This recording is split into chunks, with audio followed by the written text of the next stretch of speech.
ਤੁਹਾਡੇ ਨਾਲ ਗੁਰਪ੍ਰੀਤ ਸਿੰਘ ਚੱਠਾ ਚਰਚਾ ਕਰਾਂਗੇ ਹੁਣ ਤੱਕ ਦੀਆਂ ਮੁੱਖ ਤੇ ਅਹਿਮ ਖਬਰਾਂ ਦੇ ਉੱਤੇ। ਸਭ ਤੋਂ ਪਹਿਲਾਂ ਬੀਤੇ ਦਿਨੀ ਪ੍ਰਧਾਨ ਮੰਤਰੀ ਨਰਿੰਦਰ ਮੋਦੀ ਆਪਣੀ ਫਿਰੋਜ਼ਪੁਰ ਰੈਲੀ ਤੱਕ ਨਹੀਂ ਪਹੁੰਚ ਸਕੇ, ਉਹਨਾਂ ਨੂੰ ਵਾਪਸ ਮੁੜਨਾ ਪਿਆ ਤੇ ਇਸ ਨੂੰ ਲੈ ਕੇ ਜਿੱਥੇ ਵਿਰੋਧੀ ਪੰਜਾਬ ਸਰਕਾਰ ਨੂੰ ਘੇਰਦੇ ਨਜ਼ਰ ਆ ਰਹੇ ਨੇ, ਉੱਥੇ ਹੀ ਕਾਂਗਰਸ ਤੇ ਆਪਣੀ ਸਰਕਾਰ ਤੇ ਵੱਡੇ ਸਵਾਲ ਚੁੱਕਦੇ ਨਜ਼ਰ ਆ ਰਹੇ ਨੇ। ਤੇ ਉਸ ਦੇ ਨਾਲ ਹੀ ਬੀਤੇ ਦਿਨੀ ਪੰਜਾਬ ਕੈਬਨਿਟ ਦੀ ਅਹਿਮ ਬੈਠਕ ਹੋਈ ਜਿਸ ਦੇ ਵਿੱਚ कई वड्डे फैसले ले गए ने, इस पर भी चर्चा करांगे। तो उसके नाल ही आम आदमी पार्टी है जिहड़ी ओह मुख्यमंत्री के चेहरे नूं लैके पंजाब च भंबल भुस्से दे विच है, उस पर भी चर्चा होएगी। तो उधर पंजाब सरकार शहीद किसानां दे परिवारां नूं अजिहियां किहड़ियां नौकरियां दे रही है जिस नूं लैके हुण पंजाब सरकार किसानां दे निशाने ते आ चुकी है, इस पर भी चर्चा होएगी। तो इस चर्चा दे विच साडे नाल जुड़े ने डॉक्टर भीमिंदर सिंह। सब तो पहला डॉक्टर साहब प्रोग्राम दे विच निघा स्वागत है जी।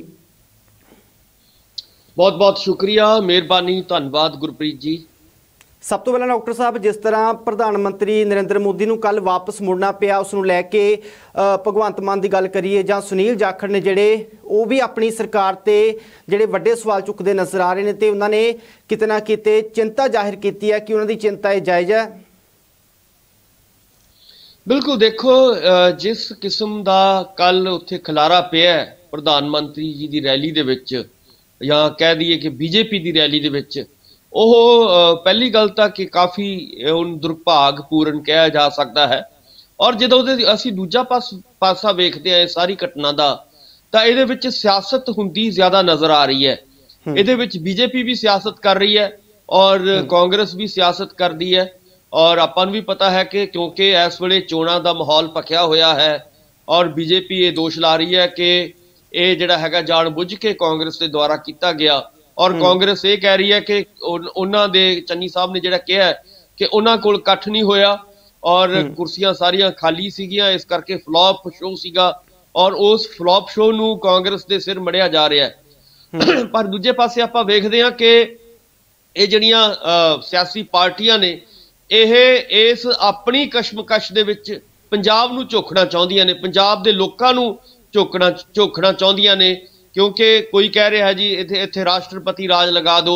कल कैप्टन साहब ने भी यही गल कही है कि इहदे विच जिहड़ा हैगा चन्नी साहब दा दोष है और सरकार जिहड़ी हैगी है वो कोई काम नहीं कर रही, इस करके राष्ट्रपति राज लगना चाहिए है। सो इस तरह तुसीं देखोगे कि अज भी आपां देखांगे 11 बजे जिहड़ा बीजेपी का जिहड़ा जत्था होएगा वो मिलन लई जाएगा राजपाल नूं। सो उन्हों मंग करेगा कि राष्ट्रपति राज जिहड़ा हैगा लगाया जाए।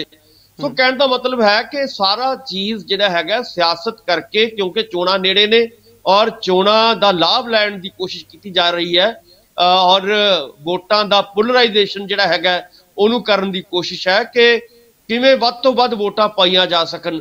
बीजेपी चाहुंदी है कि साडी जिहड़ी वोट बैंक है वो वधनी चाहिदी है इस रैली तो बाद, और कांग्रेस ये चाहुंदी है कि साडियां जिहड़ियां ने किसान वोटां ने असीं उन्हां नूं जिहड़ा हैगा होर मजबूत करना चाहुंदे हां। सो कहण दा मतलब है कि इस सारी कशमकश दे विच एक पासे करोना दा दौर चल रहा है, रात दा कर्फ्यू जारी है और लोकां नूं इह कहा जा रहा कि तुसीं अपना ध्यान रखो। दूजे पासे वड्डियां वड्डियां रैलियां दे विच कोई किसी किस्म की घाट नहीं आउण दित्ती जा रही, वड्डे वड्डे इकट्ठ कीते जा रहे ने, विरोध हो रहे ने। सो कहण दा मतलब है कि लोकां नूं भंबल भूसे दे विच पाया जा रहा है।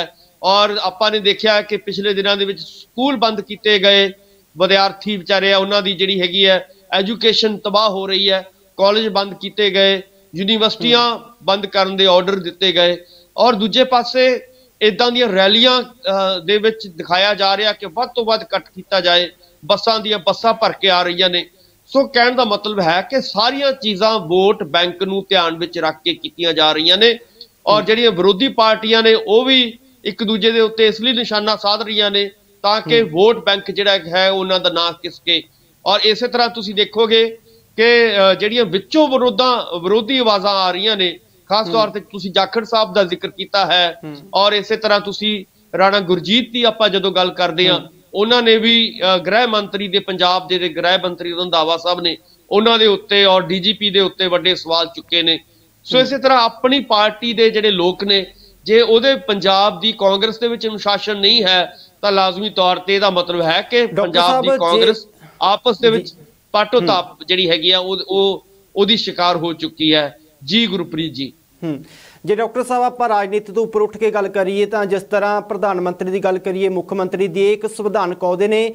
ਜੇਕਰ ਪ੍ਰਧਾਨ ਮੰਤਰੀ ਨੇ ਕਿਸੇ ਸਟੇਟ ਦੇ ਵਿੱਚ ਆਉਂਦੇ ਨੇ, ਖਾਸ ਕਰਕੇ ਜੇ ਪੰਜਾਬ ਦੇ ਵਿੱਚ ਆਏ ਨੇ, ਕਿਤੇ ਨਾ ਕਿਤੇ ਇਹ ਨਹੀਂ ਲੱਗਦਾ ਕਿ ਮੁੱਖ ਮੰਤਰੀ ਹੈ ਜਿਹੜਾ ਉਹਨਾਂ ਨੂੰ ਜਿਹੜੀ ਸੁਰੱਖਿਆ ਦੇ ਇੰਤਜ਼ਾਮ ਸੀ ਕਰਨੇ ਚਾਹੀਦੇ ਸੀਗੇ, ਫਿਰੋਜ਼ਪੁਰ ਰੈਲੀ ਤੱਕ ਜਾਣ ਦੇ ਲਈ ਜਿਹੜੇ ਸੁਰੱਖਿਆ ਦੇ ਇੰਤਜ਼ਾਮ ਹੈ ਉਹ ਕਿਤੇ ਨਾ ਕਿਤੇ ਕਮੀ ਹੈ ਜਿਹੜੀ ਪੰਜਾਬ ਸਰਕਾਰ ਤੋਂ ਰਹੀ ਹੈ?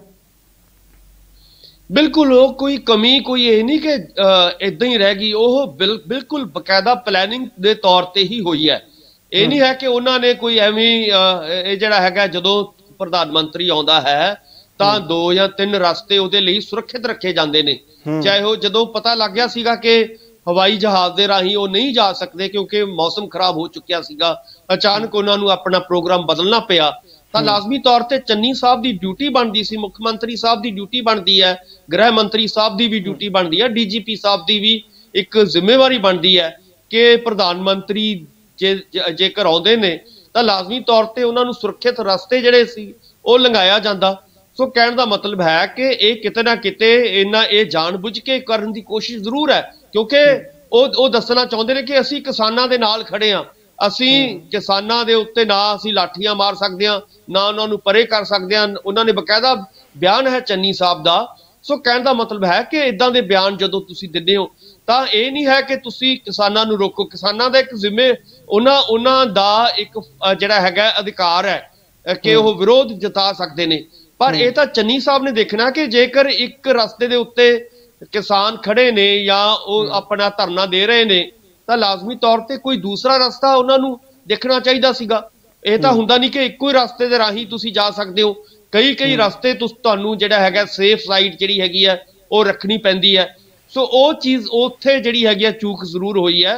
ਚੰਨੀ ਸਾਹਿਬ ਚਾਹੇ ਇਹਨੂੰ ਜਾਣਬੁੱਝ ਕੇ ਕਹੋ ਚਾਹੇ ਅਣਗਹਿਲੀ ਕਹਿ ਲਓ ਕਿ ਇਹ ਜ਼ਰੂਰ ਕਿਤੇ ਨਾ ਕਿਤੇ ਜਿਹੜੀ ਕਾਂਗਰਸ ਸਰਕਾਰ ਹੈ, ਇਸ ਵੇਲੇ ਚੰਨੀ ਸਰਕਾਰ ਹੈ, ਉਹ ਆਪਣੀ ਇਸ ਅਣਗਹਿਲੀ ਦੇ ਵਿੱਚ ਘਿਰਦੀ ਜ਼ਰੂਰ ਨਜ਼ਰ ਆ ਰਹੀ ਹੈ।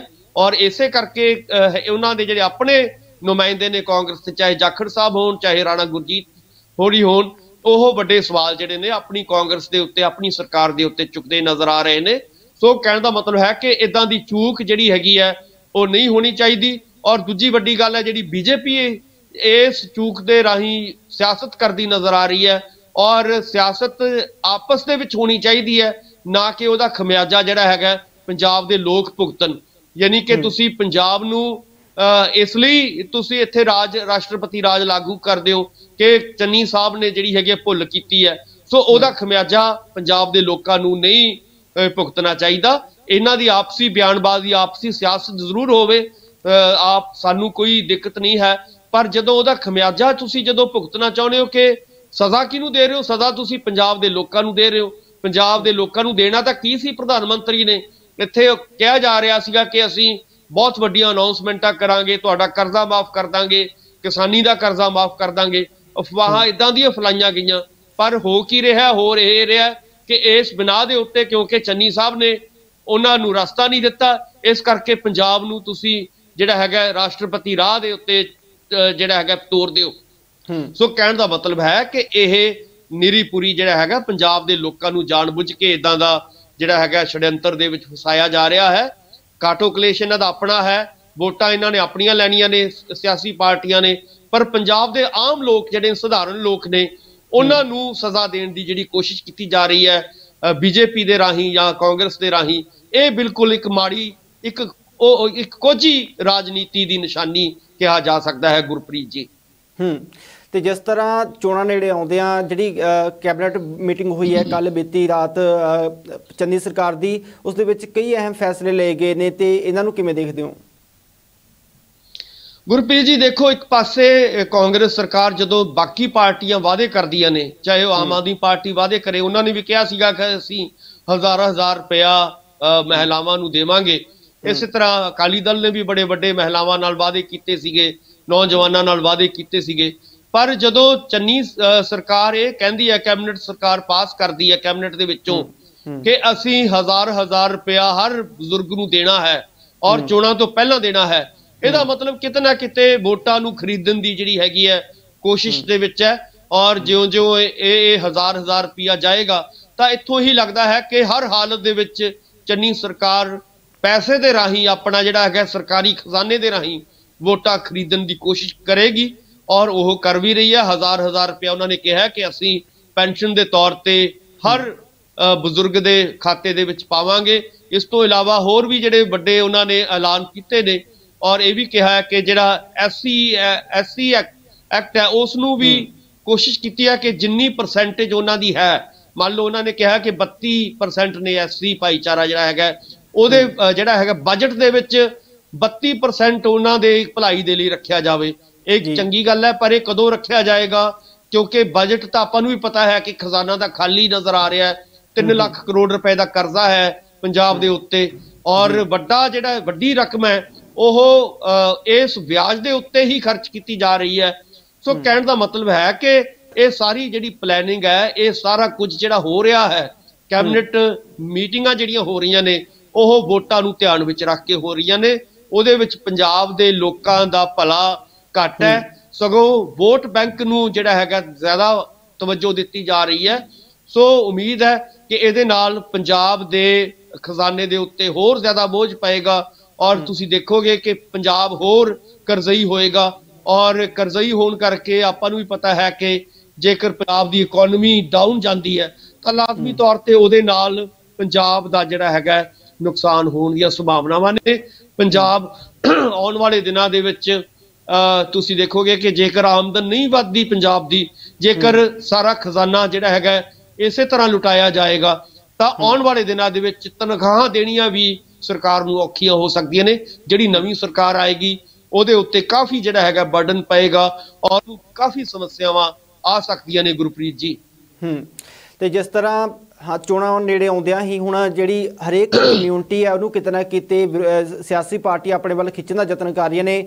ਜਿਸ ਤਰ੍ਹਾਂ ਪਹਿਲਾਂ ਸੁਖਬੀਰ ਸਿੰਘ ਬਾਦਲ ਆਂਗਣਵਾੜੀ ਵਰਕਰਾਂ ਦੇ ਪ੍ਰੋਟੈਸਟ ਵਿੱਚ ਪਹੁੰਚੇ ਸੀ, ਉਹ ਕਹਿੰਦੇ ਸੀ ਕਿ ਜੇ ਸਾਡੀ ਸਰਕਾਰ ਆਉਂਦੀ ਹੈ ਤਾਂ ਅਸੀਂ ਤੁਹਾਡੀਆਂ ਸਾਰੀਆਂ ਸਮੱਸਿਆਵਾਂ ਨੇ ਜਿਹੜੀਆਂ ਹੱਲ ਕਰਾਂਗੇ, ਮੰਗਾਂ ਪੂਰੀਆਂ ਕਰਾਂਗੇ। ਤੇ ਕਿਤੇ ਨਾ ਕਿਤੇ ਹੁਣ ਚੰਨੀ ਸਰਕਾਰ, ਜਿਸ ਤਰ੍ਹਾਂ ਤੁਸੀਂ ਪਹਿਲਾਂ ਦੱਸਿਆ ਕਿ ਹਰ ਕਮਿਊਨਿਟੀ ਨੂੰ ਪਹਿਲਾਂ ਤੋਂ ਹੀ ਮਤਲਬ ਉਹ ਜਿਹੜੇ ਐਲਾਨ ਅੱਗੇ ਕਰਨੇ ਨੇ ਉਹ ਪਹਿਲਾਂ ਤੋਂ ਹੀ ਉਹਨਾਂ ਦੀਆਂ ਮੰਗਾਂ ਨੇ ਜਿਹੜੀਆਂ ਉਹ ਕਿਤੇ ਨਾ ਕਿਤੇ ਪੂਰੀਆਂ ਕਰਨ ਦੇ ਵੱਲ ਧਿਆਨ ਦਿੰਦੇ ਨਜ਼ਰ ਆ ਰਹੇ ਨੇ। ਭਾਵੇਂ ਆਂਗਣਵਾੜੀ ਵਰਕਰਾਂ ਦੇ ਜਿਹੜੇ ਪੈਸੇ ਵਧਾਏ ਸੀ ਉਹ ਹੁਣ ਮਹਿਲਾਵਾਂ ਦੇ ਪੈਸੇ ਵਧਾਏ ਨੇ ਉਹ, ਤੇ ਜਿਹੜੀਆਂ ਕੁਝ ਪ੍ਰੋਫੈਸਰਾਂ ਦੀਆਂ ਅਸਾਮੀਆਂ ਜਿਹੜੀਆਂ ਸੀ ਉਹ ਵੀ ਇਹਨਾਂ ਨੇ ਪੱਕੀਆਂ ਕੀਤੀਆਂ ਸੀਗੀਆਂ।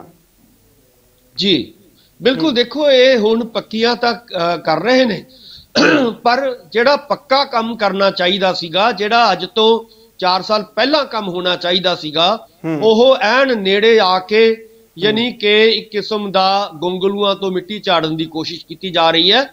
ਇਹਦੇ ਨਾਲ ਹੋ ਸਕਦਾ ਹੈ ਕਿ ਇਹਦੇ ਵਿੱਚ ਜਦੋਂ ਤੁਸੀਂ ਏਦਾਂ ਹਫੜਾ ਤਫੜੀ 'ਚ ਕੰਮ ਕਰਦੇ ਹੋ ਤਾਂ ਲਾਜ਼ਮੀ ਤੌਰ ਤੇ ਬਹੁਤ ਸਾਰੀਆਂ ਤਰੁੱਟੀਆਂ ਜਿਹੜੀਆਂ ਨੇ, ਕਮੀਆਂ ਜਿਹੜੀਆਂ ਨੇ ਉਹ ਇਦਾਂ ਦੇ ਕੰਮਾਂ 'ਚ ਰਹਿ ਜਾਂਦੀਆਂ ਨੇ ਔਰ ਅਗਲੀ ਸਰਕਾਰ ਦੇ ਸਿਰ ਉਹ ਮੜ ਦਿੱਤੀਆਂ ਜਾਂਦੀਆਂ ਨੇ। ਸੋ ਇਹ ਹਮੇਸ਼ਾ ਹੀ ਹੁੰਦਾ ਆ ਰਿਹਾ ਕਿ ਅਗਲੀ ਜਦੋਂ ਪਿਛਲੀਆਂ ਅਸੀਂ ਸਾਰੀਆਂ ਚੋਣਾਂ ਦੇਖਦੇ ਹਾਂ ਤਾਂ ਉਹਨਾਂ ਚੋਣਾਂ ਦੇ ਨੇੜੇ ਤੇੜੇ ਆ ਕੇ ਇਹ ਸਾਰਾ ਕੁਝ ਕੀਤਾ ਜਾਂਦਾ ਹੈ। ਉਸ ਤੋਂ ਬਾਅਦ ਅਗਲੇ ਜਿਹੜੀ ਸਰਕਾਰ ਆਉਂਦੀ ਹੈ ਉਹ ਫਿਰ ਇਦਾਂ ਹੀ ਆਪਣੇ ਕੰਮਾਂ ਨੂੰ ਲਟਕਾਉਂਦੀ ਰਹਿੰਦੀ ਹੈ ਔਰ ਪਿਛਲੇ 3-4 ਮਹੀਨਿਆਂ ਦੇ ਵਿੱਚ ਜਿਹੜੇ ਨੇ ਉਹ ਕੰਮ ਕੀਤੇ ਜਾਂਦੇ ਨੇ। ਇਹ ਇੱਕ ਬਹੁਤ ਹੀ ਮਾੜੀ ਪਰੰਪਰਾ ਜਿਹੜੀ ਹੈਗੀ ਹੈ ਪਿਛਲੇ ਦਿਨਾਂ ਦੇ ਵਿੱਚ, ਪਿਛਲੇ ਸਾਲਾਂ ਦੇ ਵਿੱਚ ਪਈ ਹੈ, ਜਦੋਂ ਕਿ ਸਰਕਾਰਾਂ ਨੂੰ ਸ਼ੁਰੂ ਤੋਂ ਲੈ ਕੇ ਜਿੱਦਣ ਉਹ ਸਰਕਾਰ ਬਣਦੀ ਹੈ ਉਦੋਂ ਹੀ ਆਪਣੇ ਕੰਮ ਕਰਨੇ ਸ਼ੁਰੂ ਜਿਹੜੇ ਨੇ ਕੀਤੇ ਜਾਣੇ ਚਾਹੀਦੇ ਨੇ ਔਰ ਆਪਣਾ ਮੈਨੀਫੈਸਟੋ ਲਾਗੂ ਕੀਤਾ ਜਾਣਾ ਚਾਹੀਦਾ ਹੈ। ਔਰ ਵੱਡੀ ਗੱਲ ਇਹੀ ਹੈ ਕਿ ਜਿਹੜੀ ਪੰਜਾਬ ਦੇ ਲੋਕ ਇਸ ਵੇਲੇ ਮੰਗ ਕਰ ਰਹੇ ਨੇ ਕਿ ਜਿਹੜਾ ਵੀ ਮੈਨੀਫੈਸਟੋ ਸਰਕਾਰ ਦਿੰਦੀ ਹੈ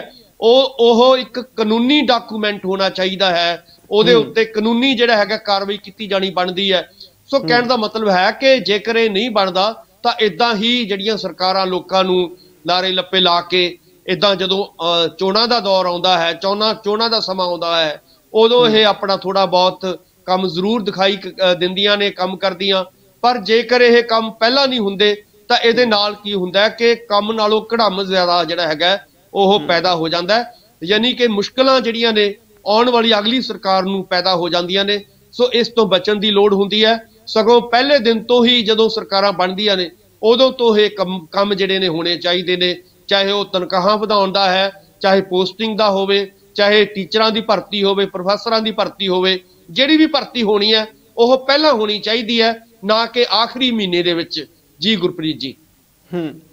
ਤੇ ਪ੍ਰੋਫੈਸਰ ਸਾਹਿਬ, ਜੇਕਰ ਆਮ ਆਦਮੀ ਪਾਰਟੀ ਦੀ ਗੱਲ ਕਰੀਏ ਤਾਂ ਪੰਜਾਬ ਦੇ ਵਿੱਚ ਮੁੱਖ ਮੰਤਰੀ ਚਿਹਰੇ ਨੂੰ ਲੈ ਕੇ ਆਮ ਆਦਮੀ ਪਾਰਟੀ ਆ ਕਾਫੀ ਭੰਬਲ ਭੁੱਸ 'ਚ ਦਿਖਾਈ ਦੇ ਰਹੀ ਹੈ। ਤੇ ਪਹਿਲਾਂ ਇਹ ਵੀ ਖਬਰਾਂ ਆ ਰਹੀਆਂ ਸੀਗੀਆਂ ਕਿ ਭਗਵੰਤ ਮਾਨ ਦੀ ਗੱਲ ਬਣ ਸਕਦੀ ਹੈ। ਹੁਣ ਲੱਗਦਾ ਹੈ ਕਿ ਗੱਲ ਬਣੇਗੀ ਜਾਂ ਫਿਰ ਕੋਈ ਹੋਰ ਚਿਹਰਾ ਜਿਹੜਾ ਆਮ ਆਦਮੀ ਪਾਰਟੀ ਹੈ ਉਹ ਲੱਭ ਰਹੀ ਹੈ?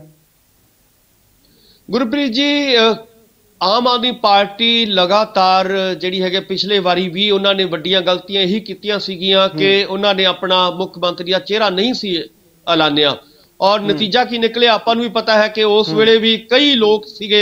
ਇੱਕ ਪਾਸੇ ਭਗਵੰਤ ਮਾਨ ਕਹਿੰਦੇ ਸੀਗੇ ਸ਼ਾਇਦ ਮੈਂ ਉਸ ਵੇਲੇ ਮੁੱਖ ਮੰਤਰੀ ਬਣਾ, ਔਰ ਖਹਿਰਾ ਸਾਹਿਬ ਨੂੰ ਲੱਗਦਾ ਸੀਗਾ ਕਿ ਮੈਂ ਬਣ ਜਾਊਂਗਾ। ਇਸੇ ਤਰ੍ਹਾਂ ਫੁਲਕਾ ਸਾਹਿਬ ਨੂੰ ਵੀ ਲੱਗਦਾ ਸੀਗਾ ਕਿ ਮੇਰਾ ਜਿਹੜਾ ਹੈਗਾ ਦਾ ਲੱਗ ਸਕਦਾ ਹੈ। ਸੋ ਇਸੇ ਤਰ੍ਹਾਂ ਕਈ ਚਿਹਰੇ ਸੀਗੇ ਜਿਹੜੇ ਮੁੱਖ ਮੰਤਰੀ ਦੀ ਦੌੜ ਦੇ ਵਿੱਚ ਸੀਗੇ, ਪਰ ਇਹ ਚਿਹਰੇ ਹੌਲੀ ਹੌਲੀ ਖਿਸਕਦੇ ਗਏ, ਆਮ ਆਦਮੀ ਪਾਰਟੀ ਤੋਂ ਦੂਰ ਹੁੰਦੇ ਗਏ। ਹੁਣ ਇਸ ਵੇਲੇ ਇੱਕੋ ਇੱਕ ਚਿਹਰਾ ਜਿਹੜੇ ਨੇ ਬਚੇ ਨੇ, ਉਹਨੇ ਭਗਵੰਤ ਮਾਨ ਜੀ। ਸੋ ਜੇਕਰ ਭਗਵੰਤ ਮਾਨ ਜੀ ਨੂੰ ਚਿਹਰਾ ਨਹੀਂ ਐਲਾਨਿਆ ਜਾਂਦਾ ਤਾਂ ਜਿਹੜਾ ਹੈਗਾ ਪਾਰਟੀ ਦੇ ਵਿੱਚ ਕਾਫੀ ਵੱਡਾ ਨੁਕਸਾਨ ਜਿਹੜਾ ਹੈਗਾ, ਦੁਫਾੜ ਹੋ ਸਕਦੀ ਹੈ ਪਾਰਟੀ, ਨੁਕਸਾਨ ਹੋ ਸਕਦਾ ਹੈ ਪਾਰਟੀ ਦਾ। ਸੋ ਇਸ ਕਰਕੇ ਇਸ ਚੀਜ਼ ਨੂੰ ਸਮਝਦੇ ਹੋਏ ਆਉਣ ਵਾਲੇ ਦਿਨਾਂ ਦੇ ਵਿੱਚ ਭਗਵੰਤ ਮਾਨ ਦੇ ਉੱਤੇ ਹੀ ਜਿਹੜਾ ਹੈਗਾ ਦਾ ਖੇਡਿਆ ਜਾਏਗਾ, ਉਹਨਾਂ ਨੂੰ ਹੀ ਮੁੱਖ ਮੰਤਰੀ ਦਾ ਚਿਹਰਾ ਐਲਾਨਿਆ ਜਾ ਸਕਦਾ ਹੈ। ਸੋ ਉਮੀਦ ਕਰਦੇ ਹਾਂ ਕਿ ਅਗਲੇ ਕੁਝ ਦਿਨਾਂ ਦੇ ਵਿੱਚ ਭਗਵੰਤ ਮਾਨ ਹੋਰਾਂ ਨੂੰ ਮੁੱਖ ਮੰਤਰੀ ਦਾ ਚਿਹਰਾ ਕੇਜਰੀਵਾਲ ਜੀ ਬਕਾਇਦਾ ਇੱਕ ਵੱਡਾ ਫੰਕਸ਼ਨ ਕਰਕੇ ਹੋ ਸਕਦਾ ਹੈ ਕਿ ਐਲਾਨ ਦੇਣ। ਇਦਾਂ ਦੀਆਂ ਸੰਭਾਵਨਾਵਾਂ ਜ਼ਿਆਦਾ ਨਜ਼ਰ ਆ ਰਹੀਆਂ ਨੇ ਗੁਰਪ੍ਰੀਤ ਜੀ।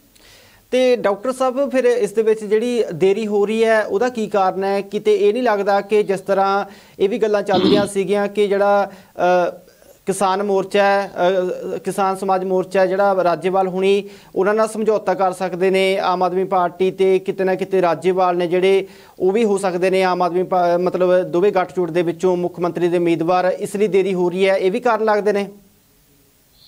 ਦੇਖੋ, ਕਿਸੇ ਵੇਲੇ ਜ਼ਰੂਰ ਇਹ ਕਿਹਾ ਜਾਂਦਾ ਸੀਗਾ ਕਿ ਰਾਜੇਵਾਲ ਸਾਹਿਬ ਜਾਂ ਜੋ ਸੰਯੁਕਤ ਸਮਾਜ ਮੋਰਚਾ ਕਿਸਾਨਾਂ ਨੇ ਬਣਾਇਆ ਹੈ, ਲਗਭਗ 22 ਜਥੇਬੰਦੀਆਂ ਨੇ, ਤਾਂ ਲੱਗਦਾ ਸੀਗਾ ਕਿ ਸ਼ਾਇਦ ਉਹਨਾਂ ਦੇ ਨਾਲ ਗੱਠਜੋੜ ਹੋ ਜਾਏਗਾ ਆਮ ਆਦਮੀ ਪਾਰਟੀ ਦਾ।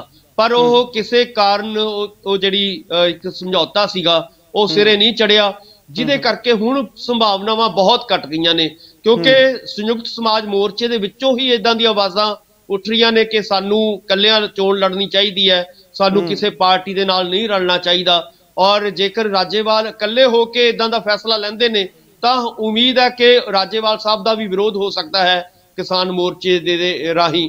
ਸੋ ਕਹਿਣ ਦਾ ਮਤਲਬ ਹੈ ਕਿ ਇਹ ਚੈਪਟਰ ਹੁਣ ਲਗਭਗ ਬੰਦ ਹੋਣ ਕਿਨਾਰੇ ਆ। ਉਧਰ ਦੂਜੇ ਪਾਸੇ ਜਦੋਂ ਅਸੀਂ ਆਮ ਆਦਮੀ ਪਾਰਟੀ ਦੀ ਲਿਸਟ ਦੇਖਦੇ ਹਾਂ, ਲਗਭਗ 100 ਤੋਂ ਵੱਧ ਉਹਨਾਂ ਨੇ ਆਪਣੇ ਉਮੀਦਵਾਰ ਐਲਾਨ ਕਰ ਚੁੱਕੇ ਨੇ ਉਹ। ਸੋ ਇਸ ਕਰਕੇ ਕਾਫੀ ਘੱਟ ਸੰਭਾਵਨਾਵਾਂ ਨੇ ਕਿ ਰਾਜੇਵਾਲ ਸਾਹਿਬ ਜਾਂ ਸੰਯੁਕਤ ਸਮਾਜ ਮੋਰਚਾ ਦਾ ਗੱਠਜੋੜ ਆਮ ਆਦਮੀ ਨਾਲ ਹੋ ਸਕੇ। ਇਦਾਂ ਦੀਆਂ ਸੰਭਾਵਨਾਵਾਂ ਨਹੀਂ ਹੁਣ ਦਿਖ ਰਹੀਆਂ। ਹਾਂ, ਕਿਸੇ ਵੇਲੇ ਜ਼ਰੂਰ ਦਿਖਾਈ ਦਿੰਦੀਆਂ ਸੀ। ਹੁਣ ਸਿਰਫ ਤੇ ਸਿਰਫ ਇੱਕੋ ਹੀ ਜਿਹੜਾ ਹੈਗਾ ਉਮੀਦਵਾਰ ਬਚਿਆ ਹੈ, ਮੁੱਖ ਮੰਤਰੀ ਦਾ ਚਿਹਰਾ ਬਚਿਆ ਹੈ, ਉਹ ਹੈ ਭਗਵੰਤ ਮਾਨ। ਸੋ ਉਮੀਦ ਹੈ ਕਿ ਆਉਣ ਵਾਲੇ ਦਿਨਾਂ ਦੇ ਵਿੱਚ, ਕਿਉਂਕਿ ਹਰ ਪਾਰਟੀ ਦੀ ਆਪਣੀ ਸਟ੍ਰੈਟਜੀ ਹੁੰਦੀ ਹੈ ਕਿ ਉਹ ਕਿਸ ਵੇਲੇ ਮੁੱਖ ਮੰਤਰੀ ਦਾ ਚਿਹਰਾ ਐਲਾਨਦੀ ਹੈ। ਜਿਵੇਂ ਆਪਾਂ ਨੂੰ ਵੀ ਪਤਾ ਹੈ ਕਿ ਪਿਛਲੇ ਦਿਨਾਂ ਦੇ ਵਿੱਚ 17 ਦੇ ਵਿੱਚ ਕਾਂਗਰਸ ਨੇ ਐਨ ਆਖਰੀ ਮੌਕੇ ਤੇ ਕੈਪਟਨ ਸਾਹਿਬ ਨੂੰ ਅੱਗੇ ਲਿਆਂਦਾ ਸੀਗਾ ਮੁੱਖ ਮੰਤਰੀ ਦੇ ਤੌਰ ਤੇ। ਇਸੇ ਤਰ੍ਹਾਂ ਕਿਉਂਕਿ ਉਸ ਵੇਲੇ ਪ੍ਰਕਾਸ਼ ਸਿੰਘ ਬਾਦਲ ਬਿਲਕੁਲ ਤੰਦਰੁਸਤ ਸੀਗੇ, ਇਸ ਕਰਕੇ ਉਹਨਾਂ ਨੇ ਆਪਣਾ ਚਿਹਰਾ ਦਿੱਤਾ। ਔਰ ਉਸ ਤੋਂ ਬਾਅਦ ਆਪਾਂ ਕਹਿ ਸਕਦੇ ਹਾਂ ਕਿ ਬੀਜੇਪੀ ਨੇ ਅਜੇ ਤੱਕ ਚਿਹਰਾ ਆਪਣਾ ਨਹੀਂ ਐਲਾਨਿਆ ਮੁੱਖ ਮੰਤਰੀ ਦਾ। ਸੋ ਕਹਿਣ ਦਾ ਮਤਲਬ ਹੈ ਕਿ ਹਜੇ ਕੋਈ ਬਹੁਤੀ ਦੇਰ ਨਹੀਂ ਹੋਈ, ਹਜੇ ਚੋਣ ਜ਼ਾਬਤਾ ਵੀ ਨਹੀਂ ਲੱਗਿਆ। ਆਉਣ ਵਾਲੇ ਦਿਨਾਂ ਦੇ ਵਿੱਚ ਉਮੀਦ ਹੈ ਕਿ ਜਲਦੀ ਸਭ ਤੋਂ ਪਹਿਲਾਂ ਇਹ ਕਿਹਾ ਜਾ ਸਕਦਾ ਹੈ ਕਿ ਆਮ ਆਦਮੀ ਪਾਰਟੀ ਆਪਣੇ ਮੁੱਖ ਮੰਤਰੀ ਦਾ ਚਿਹਰਾ ਅਨਾਉਂਸ ਕਰੇਗੀ। ਇਦਾਂ ਦੀਆਂ ਜ਼ਿਆਦਾ ਸੰਭਾਵਨਾਵਾਂ ਲੱਗ ਰਹੀਆਂ ਨੇ ਗੁਰਪ੍ਰੀਤ ਜੀ। ਤੇ ਡਾਕਟਰ ਸਾਹਿਬ, ਜਿਸ ਤਰ੍ਹਾਂ ਪੰਜਾਬ ਸਰਕਾਰ ਦਾਅਵਾ ਕਰਦੀ ਹੈ ਕਿ ਜਿਹੜੇ ਸ਼ਹੀਦ ਕਿਸਾਨ ਸੀ ਉਹਨਾਂ ਦੇ ਪਰਿਵਾਰਾਂ ਨੂੰ ਸਰਕਾਰੀ ਨੌਕਰੀਆਂ ਦੇ ਦਿੱਤੀਆਂ ਨੇ ਤੇ 295 ਦੇ ਵਿੱਚੋਂ 250 ਦੇ ਕਰੀਬ ਤਾਂ ਚਪੜਾਸੀ ਲਾਤੇ, ਕੀ ਲੱਗਦਾ ਹੈ ਪੰਜਾਬ ਸਰਕਾਰ ਨੇ ਮਜ਼ਾਕ ਕੀਤਾ ਕਿਸਾਨਾਂ ਦੇ ਨਾਲ? ਗੁਰਪ੍ਰੀਤ ਜੀ, ਕਿਸੇ ਵੇਲੇ ਕਾਂਗਰਸ ਨੇ ਕਿਹਾ ਸੀਗਾ ਕਿ ਅਸੀਂ ਘਰ ਘਰ ਨੌਕਰੀ ਦੇਵਾਂਗੇ, ਫਾਰਮ ਭਰਾਏ ਸੀਗੇ, ਤੁਹਾਨੂੰ ਵੀ ਯਾਦ ਹੋਏਗਾ, ਔਰ ਕੈਪਟਨ ਸਾਹਿਬ ਨੇ ਬਕਾਇਦਾ ਸਾਈਨ ਕੀਤੇ ਸੀਗੇ ਕਿ ਹਰ ਘਰ ਨੌਕਰੀ ਅਸੀਂ ਦੇਵਾਂਗੇ। ਸੋ ਹੋਇਆ ਕੀ, ਆਪਾਂ ਸਾਰੇ ਜਾਣਦੇ ਆ ਕਿ ਨਾ ਤਾਂ ਕਿਸੇ ਨੂੰ ਨੌਕਰੀ ਮਿਲੀ, ਨਾ ਇੱਕ ਘਰ ਛੱਡ ਕੇ ਮਿਲੀ, ਨਾ 2 ਘਰ ਛੱਡ ਕੇ ਮਿਲੀ, ਨਾ 3 ਘਰ ਛੱਡ ਕੇ ਮਿਲੀ। ਔਰ ਜਿਵੇਂ ਸਰਕਾਰ ਕਹਿ ਰਹੀ ਹੈ ਕਿ ਅਸੀਂ ਇਦਾਂ ਦੀਆਂ ਜਿਹੜੇ ਕਿਸਾਨਾਂ ਨੂੰ ਨੌਕਰੀਆਂ ਦਿੱਤੀਆਂ ਨੇ, ਇਹ ਵੀ ਬਿਲਕੁਲ ਚਪੜਾਸੀ ਦੀਆਂ ਨੌਕਰੀਆਂ। ਔਰ ਆਪਾਂ ਸਾਰੇ ਜਾਣਦੇ ਹਾਂ ਕਿ ਪਿਛਲੇ ਦਿਨਾਂ ਦੇ ਵਿੱਚ ਜਿਹੜੇ ਇਹਨਾਂ ਦੇ ਆਪਣੇ ਰਿਸ਼ਤੇਦਾਰ ਸੀ, ਆਪਣੇ ਧੀ ਪੁੱਤ ਸੀਗੇ, ਉਹਨਾਂ ਨੂੰ ਵੱਡੀਆਂ ਨੌਕਰੀਆਂ ਦਿੱਤੀਆਂ ਗਈਆਂ। ਉਹਨਾਂ ਨੂੰ A ਗ੍ਰੇਡ ਦਰਜੇ ਦੀਆਂ ਜਿਹੜੀਆਂ ਸੀਗੀਆਂ ਨੌਕਰੀਆਂ ਦਿੱਤੀਆਂ ਗਈਆਂ। DSP ਲਗਾਇਆ ਗਿਆ ਕਿਸੇ ਨੂੰ ਚੇਅਰਮੈਨੀਆਂ ਦਿੱਤੀਆਂ ਗਈਆਂ ਆਪਣੇ ਪੁੱਤ ਪੋਤਿਆਂ ਨੂੰ। ਸੋ ਕਹਿਣ ਦਾ ਮਤਲਬ ਹੈ ਕਿ ਇੱਕ ਪਾਸੇ ਇਹ ਇਦਾਂ ਦਾ ਤਬਕਾ ਹੈ, ਔਰ ਦੂਜੇ ਪਾਸੇ ਜਿਹੜੇ ਗਰੀਬ ਲੋਕ ਨੇ, ਜਿਹੜੇ ਡਿਜ਼ਰਵ ਕਰ ਰਹੇ ਨੇ, ਉਹ ਅੱਜ ਕੁੱਟ ਖਾ ਰਹੇ ਨੇ ਸੜਕਾਂ ਦੇ ਉੱਤੇ। ਚਾਹੇ ਅਧਿਆਪਕ ਹੋਣ, ਚਾਹੇ ਡਾਕਟਰ ਸਾਹਿਬਾਨ ਹੋਣ, ਚਾਹੇ ਪ੍ਰੋਫੈਸਰ ਸਾਹਿਬਾਨ ਹੋਣ, ਜਾਂ ਕੋਈ ਹੋਰ ਜਿਹੜੇ ਵੱਖ-ਵੱਖ ਕਰਮਚਾਰੀ ਹੋਣ, ਉਹ ਹਰ ਰੋਜ਼ ਕਿਤੇ ਟੈਂਕੀਆਂ ਤੇ ਚੜ੍ਹਦੇ ਨੇ, ਕਿਤੇ ਨਹਿਰਾਂ 'ਚ ਛਾਲਾਂ ਮਾਰਦੇ ਨੇ, ਕਿਤੇ ਉੱਪਰੋਂ ਜਿਹੜਾ ਹੈਗਾ ਹਸਪਤਾਲਾਂ ਤੋਂ ਜਿਹੜੀਆਂ ਨਰਸਾਂ ਨੇ ਪਿਛਲੇ ਦਿਨਾਂ ਦੇ ਵਿੱਚ ਉਹਨਾਂ ਨੇ ਵੀ ਛਾਲਾਂ ਮਾਰੀਆਂ ਨੇ। ਸੋ ਚਾਹੇ ਆਂਗਣਵਾੜੀ ਦੀਆਂ ਬੀਬੀਆਂ ਹੋਣ। ਸੋ ਕਹਿਣ ਦਾ ਮਤਲਬ ਹੈ ਕਿ ਹਰ ਤਬਕਾ ਇਸ ਵੇਲੇ ਨੌਕਰੀ ਦੇ ਲਈ ਜਿਹੜਾ ਹੈਗਾ ਤਰਾਹ ਕਰ ਰਿਹਾ ਹੈ, ਸੜਕਾਂ ਤੇ ਹੈ। ਸੋ ਦੂਜੇ ਪਾਸੇ ਕਿਸਾਨਾਂ ਨੂੰ ਜਿਹੜਾ ਕਿਹਾ ਜਾਂਦਾ ਸੀਗਾ ਕਿ ਅਸੀਂ ਤੁਹਾਨੂੰ ਨੌਕਰੀ ਦੇਵਾਂਗੇ, ਅਸੀਂ ਤੁਹਾਡੇ ਕਰਜ਼ੇ ਮਾਫ ਕਰਾਂਗੇ, ਉਹ ਵਿਚਾਰੇ ਆਪਣੇ ਆਪ ਨੂੰ ਠੱਗੇ ਹੋਏ ਮਹਿਸੂਸ ਕਰ ਰਹੇ ਨੇ। ਔਰ ਇਸ ਲਈ ਕੀ ਹੋ ਰਿਹਾ ਕਿ ਚਪੜਾਸੀ ਦੀਆਂ ਨੌਕਰੀ ਆਪਾਂ ਸਾਰੇ ਜਾਣਦੇ ਹਾਂ ਕਿ ਕਿਸ ਕਿਸਮ ਦੀ ਜਿਹੜੀ ਹੈਗੀ ਹੈ ਇਹ ਕਿਸਾਨਾਂ ਦੇ ਨਾਲ ਨਿਆਏ ਕੀਤਾ ਜਾ ਰਿਹਾ ਹੈ। ਸੋ ਕਹਿਣ ਦਾ ਮਤਲਬ ਹੈ ਕਿ ਜਿਹੜੀ ਨੌਕਰੀਆਂ ਉਹਨਾਂ ਨੂੰ ਮੈਰਿਟ ਦੇ ਅਨੁਸਾਰ ਮਿਲਣੀਆਂ ਚਾਹੀਦੀਆਂ ਸੀਗੀਆਂ, ਉਹ ਬਿਲਕੁਲ ਲੋਅਰ ਲੈਵਲ ਦੀਆਂ ਨੌਕਰੀਆਂ ਦਿੱਤੀਆਂ ਜਾ ਰਹੀਆਂ ਨੇ। ਸੋ ਇਹ ਮਾੜੀ ਗੱਲ ਹੈ। ਕਿਸਾਨਾਂ ਨੇ ਆਹੂਤੀ ਦਿੱਤੀ, ਆਪਣੀਆਂ ਜ਼ਿੰਦਗੀਆਂ ਲਾਈਆਂ ਨੇ, ਔਰ ਲਗਭਗ 1.5 ਸਾਲ ਉਹ ਲਗਾਤਾਰ ਸਰਕਾਰਾਂ ਦੇ ਖਿਲਾਫ ਉਹਨਾਂ ਨੇ ਸੜਕਾਂ ਦੇ ਉੱਤੇ ਆ ਕੇ, ਝੱਖੜਾਂ ਦੇ ਵਿੱਚ, ਮੀਂਹ ਦੇ ਵਿੱਚ, ਹਨੇਰਿਆਂ ਦੇ ਵਿੱਚ ਉਹ ਡਟੇ ਰਹੇ ਨੇ। ਸੋ ਉਹਨਾਂ ਦੀ ਕੁਰਬਾਨੀ ਦਾ ਜਿਹੜਾ ਮੁੱਲ ਪਾਇਆ ਜਾ ਰਿਹਾ ਹੈ ਉਹ ਬਹੁਤ ਤੁੱਛ ਹੈ, ਬਹੁਤ ਥੋੜਾ ਹੈ।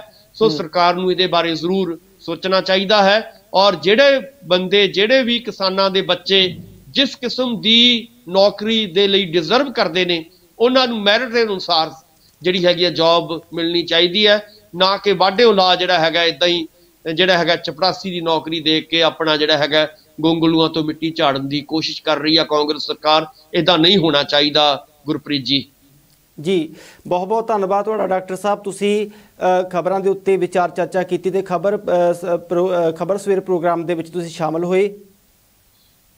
ਬਹੁਤ ਬਹੁਤ ਸ਼ੁਕਰੀਆ, ਮਿਹਰਬਾਨੀ, ਧੰਨਵਾਦ ਜੀ। ਇਹ ਸਨ ਸਾਡੇ ਨਾਲ ਡਾਕਟਰ ਭੀਮਿੰਦਰ ਸਿੰਘ, ਜਿਨ੍ਹਾਂ ਨੇ ਹੁਣ ਤੱਕ ਦੀਆਂ ਮੁੱਖ ਖਬਰਾਂ ਦੇ ਉੱਤੇ ਵਿਚਾਰ ਚਰਚਾ ਕੀਤੀ ਤੇ ਆਪਣੇ ਵਿਚਾਰ ਨੇ ਜਿਹੜੇ ਉਹ ਸਾਂਝੇ ਕੀਤੇ। ਤੇ ਫਿਰ ਇਸ ਪ੍ਰੋਗਰਾਮ ਦੇ ਵਿੱਚ ਤੁਹਾਡੇ ਰੂਬਰੂ ਹੋਵਾਂਗੇ। ਹੁਣ ਦਿਓ ਇਜਾਜ਼ਤ। ਧੰਨਵਾਦ।